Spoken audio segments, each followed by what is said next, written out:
So friends, एक बहुत ही बढ़िया और इंस्पायरिंग स्टोरी है यहाँ पे और उससे हम काफ़ी हद तक मोटिवेट हो सकते हैं और एक एक प्रोसेस को अगर माइन्यूटली देखेंगे तो पता चलेगा कैसे एक डिसिप्लिन कैसे और एक अच्छा गाइडेंस एक बच्चे को उसकी सारी इच्छाएं पूरी करते हुए भी टॉप पे पहुंचाया जा सकता है, उसकी हॉबी को पूरा करते हुए टॉप पे पहुंचा सकता है। वो स्टोरी उत्तराखंड में हुई है।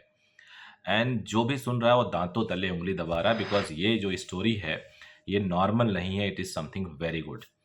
यहाँ पे हमारे आईपीएस जो एक्स डीजीपी थे मिस्टर अशोक कुमार, वो खुद बहुत बड़े अचीवर रहे हैं और मल्टी डायमेंशनल उनका टास्क रहा है, मल्टी डायमेंशनल उनका रोल रहा है। 360 डिग्री मैं तो उनको कहता हूँ because he is very good in sports. उन्होंने बहुत सारे स्पोर्ट्स में अपने रोल प्ले किए ऑल इंडिया लेवल पे। और उसके बाद यहाँ पे उन्होंने पुलिसिंग में बहुत सारे अपने एक्सपेरिमेंट किए और बहुत सारी अच्छी चीज़ों को इंट्रोड्यूस किया। बड़े अच्छे अच्छे स्टेप्स उन्होंने लिए। उनका ओवरऑल पूरा उत्तराखंड रेडी है क्योंकि उन्होंने पुलिस को सही मामले में डिफाइन किया उत्तराखंड में।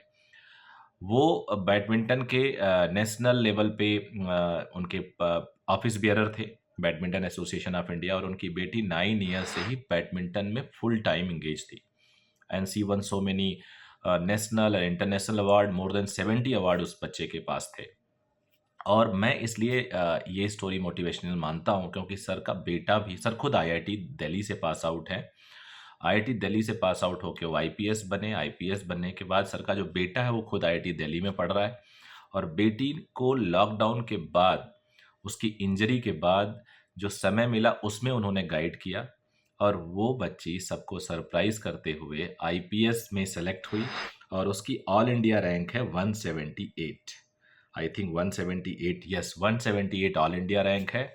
और ये इतना ज़्यादा मोटिवेट कर रहा है सभी को कि सबको लग रहा है एक प्रॉपर गाइडेंस हो। बिकॉज देखो, बच्चे को तो इससे पहले बहुत कम टाइम मिलता था बिकॉज वो बैडमिंटन प्लेयर थी। मेरी कई लोगों से बात हुई, उन सब ने यही बोला कि यार जो खिलाड़ी होते हैं उनका ब्रेन शार्प होता है, बट शार्प कितना भी हो, क्योंकि मैं खुद कोचिंग फील्ड में हूँ, आपको स्टडी करना ही पड़ता है, आपको टाइम देना ही पड़ता है बिकॉज यूपीएससी एक छोटा एग्जाम नहीं है, बहुत बड़ा एग्जाम है। और ये ऐसा एग्जाम है जहाँ पे आप तुक्का या गेस वर्क ये सब कुछ नहीं कर सकते। यहाँ पे आपको बहुत डीप डाइव करना ही पड़ता है, कंसेप्चुअल क्लैरिटी लानी ही पड़ती है और सिलेबस इतना वास्ट है कि आप उसको मतलब एक क्विक कुंजी से और शॉर्टकट नोट से इससे नहीं क्लियर कर सकते।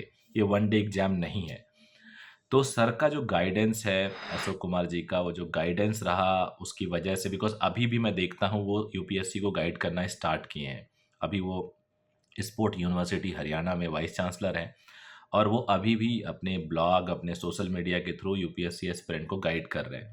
तो मुझे लगता है कि प्रॉपर गाइड अगर कहीं पे हो, मेंटोर हो आपका, टीचर हो आपका, वो टीचर आपके पेरेंट हो सकते हैं, आपकी मम्मी हो सकती हैं, आपके पापा हो सकते हैं या कोई भी हो सकता है, तो आप अपनी लाइफ में जो सक्सेस हैं उसकी जो टर्बुलेंस है उससे शायद बच जाएंगे और उससे आपको स्मूथ और बहुत एक्यूरेट और शायद क्विक सक्सेस मिल सकता है।